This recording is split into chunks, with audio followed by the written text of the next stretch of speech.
Fibrodysplasia ossificans progressiva, aka Stoneman syndrome, or FOP. Characteristics. Stoneman syndrome is a disorder in which the skeletal muscle and connective tissue, such as tendons and ligaments, are gradually replaced by bone. Symptoms. There are many major symptoms of Stoneman syndrome. Here are the most common. Progressive reduction of movement. Speaking and eating become difficult, which leads to malnourishment. Struggling to breathe because bones grow around the lungs, restricting them. The genetic cause of Stoneman syndrome is mainly by the mutation of a gene. There are very few cases of it being hereditary. The gene in question is the ACVR1 gene. How is the gene changed? The shape of the receptor is changed under certain conditions and disrupt mechanisms that control the receptor activity. Basically, the command to stop bones from growing isn't there, so your bones keep on growing and your muscles and tissues become bone. Is it autosomal or sex-linked? It is autosomal. Is it recessive or dominant? It is dominant.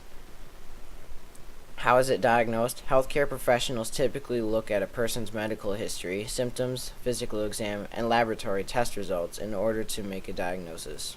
What is the prevalence of it? Stoneman syndrome affects 1 in 1,600,000 babies and 800 living adults worldwide. Treatment and prognosis.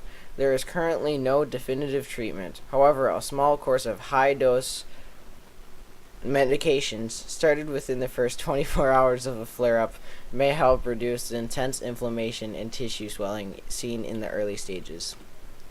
Stoneman syndrome is a very serious genetic mutation. The average life expectancy of someone with Stoneman syndrome is 40 years max. The reason the life expectancy is so low is because of two main killers. One is suffocation. Your rib cage could grow to the point of squeezing your lungs.